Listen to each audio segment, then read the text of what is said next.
Welcome guys, जेके loan job channel में आपका बहुत बहुत स्वागत है। सब्सक्राइब कीजिए जेके लोन जॉब चैनल को और पाइए रोजाना फिजिक्स, केमिस्ट्री, बायोलॉजी के multiple choice question. So guys, physics और केमिस्ट्री यानी कि भौतिक विज्ञान, रसायन विज्ञान, काफ़ी सारे क्वेश्चंस हमने डिस्कस कर चुके, ठीक है। और आपके कमेंट आ रहे सर बायोलॉजी के क्वेश्चन करवाइए, जीव विज्ञान के, ठीक है। और बायोलॉजी सबकी फेवरेट होती है, ठीक है। तो बहुत ही बड़ा मजा आने वाला है क्योंकि बहुत ही इंपॉर्टेंट और इंटरेस्टिंग मल्टीपल चॉइस क्वेश्चन हम यहाँ पर डिस्कस करने वाले हैं। तो चलिए देखो, पहले तो आंसर हम आपको पढ़ के सुना देते हैं कि क्वेश्चन इसको पढ़ के सुना देते हैं कि क्वेश्चन क्या है, ठीक है। और आंसर आपको चूज करना है आपकी नॉलेज के अकॉर्डिंग, ठीक है। पहला क्वेश्चन है, प्रथम बार शब्द प्रोटोप्लाज्मा किसने दिया? Term protoplasm was first coined bye.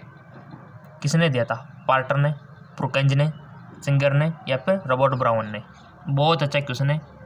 प्रोटोप्लाज्मा के बारे में पढ़ा होगा तो सबसे पहले आपको ये देखना को मिला होगा इंट्रोडक्शन में कि किसने दिया था, कब दिया था, किस प्रकार से दिया था, ठीक है। सो बताइए अब आप कौन सा ऑप्शन सही हो सकता है आपके ख्याल से। और अब तो आना चाहिए क्योंकि आपके एग्ज़ाम बहुत नज़दीक आ चुके हैं, तो ऑलमोस्ट सारे जो भी क्वेश्चन है उनके आंसर आपको आने चाहिए। ये मान के चलो कि आप एग्ज़ाम दे रहे हो, एंट्रेंस एग्ज़ाम आप दे रहे हो, ताकि आप खुद का एनालिसिस कर सको घर बैठे। प्रथम बार शब्द प्रोटोप्लाज्मा किसने दिया? चूज कर लिया होगा, अपना अपना ऑप्शन चूज कर लो। कर लिया? Let me check. इसका राइट ऑप्शन हो जाएगा पुरकेंज ने, करेक्ट ऑप्शन पुरकेंज ने, ठीक है। किसने दिया था? पुरकेंज ने। अगला क्वेश्चन है, अगले क्वेश्चन में किस्म आजमाओ। मनुष्य में आवश्यक एमिनो अम्ल की संख्या। अगर आपने प्रोटीन एमिनो अम्ल पढ़ा होगा तो इजीली क्वेश्चन आ जाएगा। Number of essential acid amino acid in human. Amino अम्ल की संख्या आपको बतानी है। आवश्यक एक होता है आवश्यक और एक होता है अनावश्यक। तो यहाँ पर आपसे एसेंशियल पूछा गया है और ऑप्शन में भी आपके लिए दे रखा है, इन्हीं में से ही कोई है तो वो आपको बताना है। 18, 10, 8, 20 बताओ।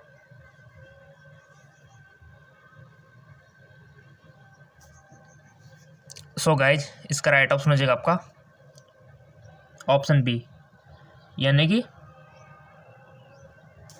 10 होते हैं आवश्यक। अगला क्वेश्चन, सिलेजिला मांस में बिन है क्योंकि उसमें होता है। आपका जो सिलेजिला होता है मॉस से बिन है क्योंकि उसमें होता है। क्या होता है? Selaginella different from mosses in having archegonia, पूर्ण विकसित संवहनी तंत्र, तैरने वाले एंजोजॉइड, सबतंत्र, गेमेटोफाइट। किस प्रकार बिने गाइज? 11th में पढ़ा होगा ना आपने, 11th एनसीईआरटी बायोलॉजी। बहुत सारों तो मजे मजे में निकाल दी 11th, बट अब याद आ रहा होगा क्योंकि एंट्रेंस एग्जाम में क्वेश्चन 11th और 12th से बनते हैं। 12th के ज़्यादा आते हैं, ऐसी बात नहीं है, ठीक है। 11th के कुछ आते हैं, 15% मान सकते हो टोटल का, बाकी सब 12th के बनते हैं। बट कभी कभार 11th से भी काफ़ी सारे क्वेश्चन बन जाते हैं, ठीक है ना। तो आपकी प्रिपरेशन दोनों क्यों नहीं चाहिए? देखो, आपके फ्यूचर का मामला, कैरियर का मामला है। सो चूज कर लिया होगा आपने, जो भी आपने पढ़ा होगा 11th 12th में उसके अकॉर्डिंग चूज कर ही लिया होगा। और सब एग्जाम दे के आए अभी तो बोर्ड का, तो सबको आना चाहिए क्वेश्चन तो। सो इसका राइट ऑप्शन हो जाएगा आपका कि किस प्रकार से बिन है, तो इसका करेक्ट ऑप्शन है कि पूर्ण विकसित श्वसन तंत्र होता है, ठीक है। वेल डेवलप वस्कुलर सिस्टम होता है, इस प्रकार से डिफरेंट है। अगला क्वेश्चन, निम्न में से कौन कीटनाशक है? Which of the following is a pesticide. Pesticide आपको बताना है। टोपोडी, BSC या फिर बोथ द अबव या फिर नॉन ऑफ दिस, इनमें से कोई नहीं। कीटनाशक आपको बताना है। जो खेती वगैरह करते हैं उनको तो पता होगा क्योंकि वो स्प्रे करते हैं दवाइयों का फसलों में, तो उनको तो पता होगा। पैकेट पे लिखा रहता है साल्ट। कर लो चूज। सो इसका राइट ऑप्शन हो जाएगा आपका उपयुक्त दोनों, ठीक है। ये दोनों यानी कि 2,4-D भी है और BSC भी है। ये क्या है? कीटनाशक है। चलते, साइनोफेज एक विषाणु है जो आक्रमण करता है। Cyanophage is a virus that attack नील हरित शैवाल पर जीवाणु पर, सभी पौधों पर, कोई नहीं। Blue green algae, bacteria, all plant, none of above. Cyanophage एक विषाणु जो आक्रमण करता है। चूज कर लो अपना ऑप्शन। देखो कोई भी ऑप्शन चूज करो ताकि आपके अंदर की गलत फैमिली बाहर निकल के आए और आप एक बेटर इंसान बनते चलो, ठीक है। क्योंकि गलतियां करोगे तो तभी आप सीखोगे ना। तभी तो हम आपसे बोलते हैं कि गलती से बट ऑप्शन चूज करो। ऐसा इसको देख कर ड्रो मत हो कि नहीं आ रहा, हम तो कुछ भी चूज ना करें, ये आपकी बहुत बड़ी गलती। कुछ भी चूज करो बट करो, क्या पता सही हो। सो कर लिया होगा आपने चूज। इसका राइट ऑप्शन हो जाएगा आपका नील हरित शैवाल पर, ठीक है। साइनोपोइज एक विषाणु है जो आक्रमण करता है नील हरित शैवाल पर। चलते बढ़ते आगे को। क्लोरोप्लास्ट में क्लोरोफिल पाया जाता है। Chlorophyll in chloroplast in located in. Chloroplast में क्लोरोफिल पाया जाता है। Stroma, grana, pyrenoid, lysosome. कहाँ पाया जाता है भाई? पढ़ा होगा ना आपने, प्लांट आपका चैप्टर है गाइज बायोलॉजी में। सो इसका राइट ऑप्शन हो जाएगा आपका ग्रेना में, ठीक है। ग्रेना इसका राइट ऑप्शन हो जाएगा। चलते आगे एक और। अगला क्वेश्चन है कि डेंगू बुखार का वाहक है। ये क्वेश्चन काफ़ी बार आ चुका है एंट्रेंस एग्जाम में, चांस है कि रिपीट हो सकता है। Vector for dengue fever. Dengue बुखार का वाहक है घरेलू मक्खी, सैंड मक्खी, बेड मक्खी या फिर मच्छर। जैसे कि इस बुखार को एक इंसान से दूसरे में लेके कौन जाता है, ये होता है वाहक, ठीक है। अगर मान लो कि मलेरिया का पूछ लिया जाए तो सबको आ जाएगा कि मादा एनोफिलीज मच्छर, बट यहाँ पर डेंगू का पूछा गया है तो आपको सिंपल सी बात है, सबको आना चाहिए क्वेश्चन। तो कर लिया होगा चूज आपने। और डेंगू बहुत किससे होता है गाइस? वायरस से होता है, याद रखना, वायरस से। डेंगू वायरस से होता है। हाँ जी हाँ बिल्कुल। तभी तो इसमें क्या होता है, प्लेटलेट्स डाउन चले जाते हैं पेशेंट के। प्लेटलेट्स आप सब जानते हो, डाउन चले जाएंगे तो फिर रक्त का थक्का नहीं बन पाएगा। रक्त का थक्का नहीं बनेगा तो ब्लड का लॉस होगा, जैसे नेजल से कहीं से भी लॉस होने लगता है। और अंदर ही अंदर जो आपने देखा होगा कैपिलरी से बाहर आने लगता है अंदर, शरीर के अंदर से, ठीक है। तो बहुत ही खतरनाक डिजीज़ है डेंगू, तो बच के रहना गाइस। इसका वाहक है, चूज कर लिया होगा, मच्छर है गाइस। कौन सा मच्छर है? एडिज मच्छर, ठीक है, याद रखना। कौन सा? एडिज। और येलो फीवर भी इससे होता है, ठीक है, येलो फीवर। और दूसरा नाम क्या है गाइस डेंगू बुखार का? ब्रेक बोन, ठीक है, हड्डी तोड़। चलते आगे और नॉलेज रखा करो ऐसे बीमारियों के बारे में, ताकि क्योंकि आपको आगे जाके मेडिकल फील्ड में जाना है ना। ल्यूकोप्लास्ट के अलावा स्टार्च के दाने विकसित होते हैं। ल्यूकोप्लास्ट के अलावा स्टार्च के दाने विकसित होते हैं राइबोसोम में, लाइसोसोम में, क्रोमोप्लास्ट में, क्लोरोप्लास्ट में। क्रोमोप्लास्ट और क्लोरोप्लास्ट दोनों अलग अलग है, ठीक है, क्रोमो और क्लोरो। ल्यूकोप्लास्ट के अलावा स्टार्च के दाने विकसित होते हैं। किस में होते हैं गाइज? बहुत प्यारे स्टूडेंट हो आप, ऐसे बता सकते हो इसका आंसर अगर पढ़ा होगा तो। अगर नहीं आता है तो कोई दिक्कत नहीं, जाके देख लेना चैप्टर खोल के कि हाँ अपन में यहाँ कमी है, इस चैप्टर को थोड़ा सा कवर करना है, तब भी आप बेस्ट हो। अगर आपको नहीं आता है उसके बावजूद आप सीखने की कोशिश नहीं करते हो, तब जाके आप गलत हो। बट आप बहुत इंटेलिजेंट स्टूडेंट हो, अगर आपको ये क्वेश्चन नहीं आता है तो आप ज़रूर अपना चैप्टर ओपन करके देखोगे उसको। ल्यूकोप्लास्ट के अलावा स्टार्च के दाने विकसित होते हैं, तो राइट ऑप्शन हो जाएगा आपका क्लोरोप्लास्ट में, ठीक है। अगला क्वेश्चन, जीवित जीवाश्म है। जीवित जीवाश्म है यूरोमेटिक्स, लेटिमार्चिया, आर्क्योइटिस, उपयोग सभी। जीवित जीवाश्म, लिविंग फॉसिल। सो गाइस जीवित जीवाश्म तो आपका है लेटिमारिया, ठीक है, ऑप्शन 2। थोड़ा सा जूम कर लेते गाइस।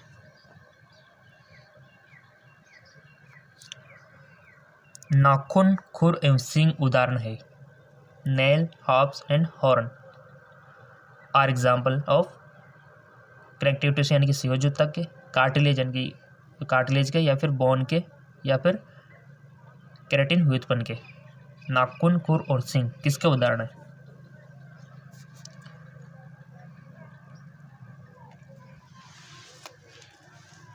कर लिया होगा आपने one option select. Let me check, इसका राइट ऑप्शन है केराटिन व्युत्पन्न के, ठीक है, केराटिन व्युत्पन्न के। अगला क्वेश्चन, कोशिका में पाए जाने वाले विशाल कोशिकांग है, कोशिका में पाए जाने वाले विशाल कोशिकांग है। The largest cell organelle in the cell are tRNA, plastid, गोल्जिकाए, माइटोकॉन्ड्रिया। कोशिका में पाए जाने वाले विशाल कोशिकांग है। कोशिका तो आपने पढ़ा हुआ है, बचपन से पढ़ते आ रहे हो कोशिका, क्योंकि स्टार्टिंग भी कोशिका से ही है, क्योंकि जो भी जीवित प्राणी है संरचनात्मक इकाई कोशिका। सो गाइस, जिसका राइट ऑप्शन हो जाएगा आपका प्लास्टिड, ठीक है, क्या हो जाएगा, प्लास्टिड इसका राइट ऑप्शन हो जाएगा। कोशिका में पाए जाने वाला विशाल कोशिकांग है। चलते आगे को, अगला क्वेश्चन है आपका कि निषेचित मादा मधुमक्खी कहलाती है। The fertile female honey be in called drone, Madhukar, Rani, Raja. So guys, जिसका राइट ऑप्शन हो जाएगा आपका रानी, ठीक है, क्यून, ये हो गया, ठीक है, क्यून कहलाती है। निषेचित मादा मधुमक्खी कहलाती है, क्यून कहलाती है। क्वेश्चन बन चुका होगा गाइज काफ़ी बार। अगला क्वेश्चन है, शीत निष्क्रियता के समय मेंढक श्वसन करता है। ड्रिंग, हाइब्रेशन, फ्रॉग, रेस्पिरेशन बाय। बाहरी गिल्स द्वारा, नम त्वचा द्वारा, फेफड़े एवं वक्रोपरिधारियों द्वारा, बाहरी गिल्स एवं फेफड़ों द्वारा। राइट ऑप्शन हो जाएगा आपका नम त्वचा द्वारा। नम त्वचा द्वारा करता है श्वसन, ठीक है, यानी कि स्किन के थ्रू करता है वो। याद रखना इस बात को, बहुत अच्छी बात है। मनुष्य के दाएं हाथ में कुल हड्डियां संख्या आपको बतानी है, और हमने आपसे बोला था कि इंसान में जितनी भी हड्डियां होती है, जितनी भी हड्डियों को मतलब ये नहीं कि 200 से याद कर लो आप, पूरी मतलब हाथ में कितनी, पैर में कितनी, खोपड़ी में कितनी, चेस्ट में कितनी, चेहरे पे कितनी, इस प्रकार से याद रखनी है। एक तो आप ऐसे याद रख लो कि 206 हड्डियाँ होती है तो हमें पता है, किसी को पता नहीं है, ऐसा कुछ नहीं है, तो सभी को पता है, ठीक है। कौन से अंग में कितनी होती है, टार्सल में कितनी होती है, मेटाटार्सल में कितनी होती है, कार्पल में कितनी होती है, मेटाकार्पल में कितनी होती है, कान में कितनी होती है, चेहरे पे कितनी होती है, ये आपको याद रखना है, और हमने आपको पढ़ा दिया था। और वैसे अगर आप डिमांड करते हो कि एक वीडियो हो जाए इस बात पर, स्केलेटल सिस्टम पे, तो हम बना देंगे, कोई दिक्कत वाली बात, हमने कहाँ मना किया, हम तो मना ही नहीं करते, बट आप कमेंट करोगे तभी तो बनाएंगे ना, ठीक है। टॉपिक तो आप दो कि स्केलेटल सिस्टम पे बनाओ वीडियो, तो हम बना देंगे, कोई दिक्कत वाली बात ही नहीं है, ठीक है। तो मनुष्य के देखो दाएं हाथ में कुल हड्डी की संख्या आपको बतानी है, तो ऑप्शन यहाँ 30, 28, 32, 34।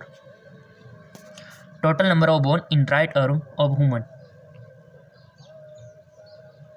अब आप वो गिनोगे, ह्यूमरस, रेडियो, वल्ना, कार्सल, मेटाटार्सल, जितनी भी आपने पढ़ रखी होगी, गिन लो सबको। सो सिंपल सी बात है, इसका राइट ऑप्शन हो जाएगा आपका 30 होती है गाइस, दायां हो या बायां सेम होती है, ठीक है। चलता है कि और जितनी भी हर एक ऑर्गन में, जैसे हाथ हो गया, पैर हो गया, आपकी रिब्स हो गई, ठीक है, खोपड़ी हो गई, चेहरा हो गया, कान हो गया, नाक हो गया, इनमें कितनी हड्डियां होती है आपको याद रखना है, अलग अलग ऐसे, ठीक है ना। निम्नलिखित में से किस कुल के पौधों में सनई निकाला जाता है। अगर आपको सनई समझ में नहीं आता तो कोई दिक्कत नहीं, इधर इंग्लिश दिया हुआ है और आपके एग्जाम में भी इंग्लिश दी हुई होगी। Sun hemp belong to the plant family. Leguminosae, solanaceae, compositae, malvaceae. Right option है गाइज, चूज करो पहले आप। कर लिया तो इसका राइट ऑप्शन हो जाएगा ल्यूमिनोसी, ल्यूमिनोसी, ठीक है। अगला क्वेश्चन, रक्त समूह जिसमें एग्लूटिनोजिन नहीं पाया जाता। Agglutinogen not found in blood group. A positive, B positive, A B positive, O positive. जिसमें एग्लूटिनोजन नहीं पाया जाता, नहीं होता है, ठीक है।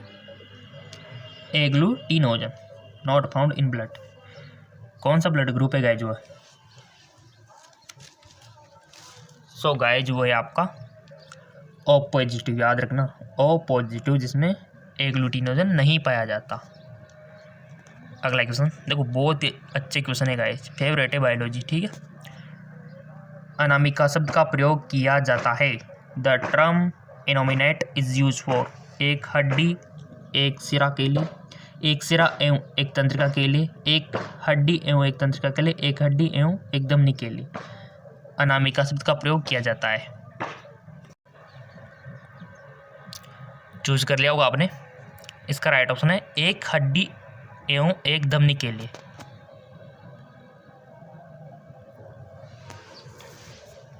बढ़ते आगे और अगला क्वेश्चन है, सिलोम शरीर गुहा है। Coelom is body cavity of Taenia की, हाइड्रा की, प्रेटिमा की या फिर अविलिया की।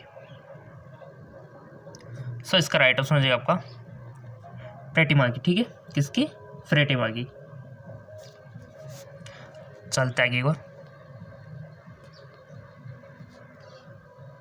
क्विनेन किसकी छाल से प्राप्त होता है? Quinine is obtain from the Bangkok. किससे प्राप्त होता है quinine? Datura, stramonium, atropa, belladonna, cinchona, papaver, somniferum. इसका यूज तो सबको पता है क्विनेन का, ठीक है। किसकी छाल से प्राप्त होता है? वन ऑप्शन आपको सिलेक्ट करना है, यहाँ चार ऑप्शन आपके सामने दिए हुए हैं। कर लिया होगा आपने। Let me check. इसका राइट ऑप्शन सिनकोना, ठीक है। सिनकोना से, जो सिनकोना की छाल से प्राप्त होता है क्विनेन। Anti malarial. अगला क्वेश्चन, निम्न में से कौन सा सर्वोत्तम सिल्क है? Which of the best silk? Eri silk, mulberry silk, tussar silk, इनमें से कोई नहीं। अच्छी क्वालिटी वाला बताना है आपको बेस्ट सिल्क। सो गाइज वो है आपका मलबरी सिल्क, ठीक है। अगला क्वेश्चन, कौन सा पौधा अच्छा प्रकाश संश्लेषण है? Which plant is a better photosynthesis? वो बहुत अच्छा क्वेश्चन है। तो गाइज कौन सा पौधा अच्छा प्रकाश संश्लेषक है? मक्का, कपास, गेहूं, गन्ना। अब बताओ आप। अब इसमें से बहुत सारे तो मक्का चूज करेंगे, काफ़ी सारे कपास करेंगे, काफ़ी सारे गेहूं, काफ़ी सारे गन्ना, बट राइट ऑप्शन वही करेंगे जिन्होंने पढ़ रखा होगा इसके बारे में। अच्छा प्रकाश संश्लेषण कर लिया होगा आपने चेक। गन्ना, सुगरकेन। सुगरकेन बहुत अच्छा है, ठीक है। और ये होता है अच्छा प्रकाश संश्लेषक। तो अब याद भी रख सकते हो आप। देखो इसकी गन्ने की पत्तियाँ कितनी लंबी होती है, आपने देखी होगी, बहुत सारी लंबी होती है ऐसे ऐसे, और काफ़ी सारी होती है। तो अच्छा प्रकाश संश्लेषण, क्योंकि अगर क्षेत्रफल भी ज़्यादा है तो अच्छा ही प्राप्त होगा, ठीक है। तो इस प्रकार से भी याद रख सकते हो। और एक बात और याद रखना प्रकाश संश्लेषण के बारे में, फोटोसिंथेसिस के बारे में, कि ये जो प्रकाश संश्लेषण की क्रिया है ना, ये कृत्रिम प्रकाश में भी हो सकती है। जी हाँ, बिल्कुल। आर्टिफिशियल लाइट में भी हो सकती है, जैसे कि आपके विद्युत बल्ब होते हैं, इनमें भी हो सकती है। ये बात याद रखना, ठीक है ना। जरूरी नहीं कि सूर्य का ही हो, किसी का भी प्रकाश चलेगा। ये भी आप याद रख लेना, अपने नोटबुक में लिख लेना। चलते आगे और गाइज अगर आपसे ये क्वेश्चन पूछ लिया जाए कि कौन सा रंग बेटर होता है प्रकाश संश्लेषण, कौन से कलर का लाइट, कमेंट करके बता सकते हो अगर आपको पता है तो। चलते आगे और अगर नहीं आता है तो हम आपको बताएंगे नेक्स्ट वीडियो में। अगला क्वेश्चन, व्यावसायिक कपास होता है the cotton of commercial. Thalamus की रो में बाहरी वर्दी, बीज आवरण की रो में बाहरी वर्दी, उपयुक्त दोनों या फिर उपयुक्त में से कोई नहीं। व्यावसायिक कपास होता है। सो गाइस इसका राइट ऑप्शन हो जाएगा बीज आवरण की रो में बाहरी वर्दी, ठीक है। बीज आवरण की रो में बाहरी वर्दी इसका राइट ऑप्शन हो जाएगा।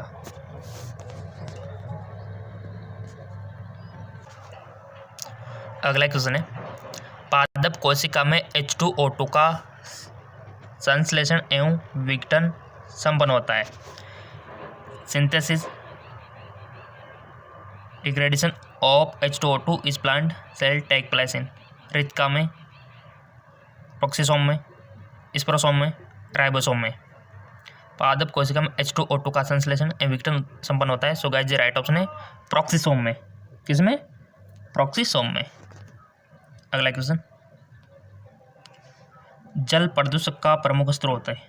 विच of the main source of water pollution? धुआं, डिटर्जेंट, अमोनिया, औद्योगिक प्रवाह। राइट ऑप्शन औद्योगिक प्रवाह। काफ़ी सारे उद्योग नदियों के किनारे बसे हुए जो अपना जो भी वेस्ट निकलता है नदियों में मिला देते हैं, ठीक है। और ज़्यादातर उद्योग आपको पता है कि नदियों के किनारे ही बसे हुए होते हैं, ठीक है। और इनसे जो वेस्ट निकलता है इनको नदियों में डाला जाता है, इसी कारण जल प्रदूषण बढ़ा हुआ है। और जैसा कि मैंने आपसे बोल रखा है कि ये भी क्वेश्चन कम लगे तो जीके MCQ MK चैनल है, वहाँ पर भी आपको फिजिक्स केमिस्ट्री बायोलॉजी क्वेश्चन मिलेंगे, लिंक नीचे दिया हुआ है डिस्क्रिप्शन में। अगला क्वेश्चन, और अभी तक आपने फेसबुक इंस्टाग्राम पे फॉलो नहीं किया है तो फॉलो कर लेना, उसका लिंक नीचे डिस्क्रिप्शन में दिया हुआ है। ब्राउन शुगर शब्द का उपयोग होता है, the term brown sugar is use for cocaine के लिए, हर्शीज के लिए, डायस्टाइलफॉर्मिन हाइड्रोक्लेसिस के लिए या फिर मैरिजुआना के लिए ब्राउन शुगर शब्द का प्रयोग होता है। बहुत अच्छा क्वेश्चन है, इंपॉर्टेंट है, बताइए। और कितने आपके सही गए ये आप कमेंट करके बता सकते हो। सो इसका राइट ऑप्शन है डायस्टाइलमॉर्फिन हाइड्रोक्लोराइड के लिए, ठीक है। इसका ऑप्शन है ऑप्शन 3 और लिंक नीचे दिया हुआ है डिस्क्रिप्शन में।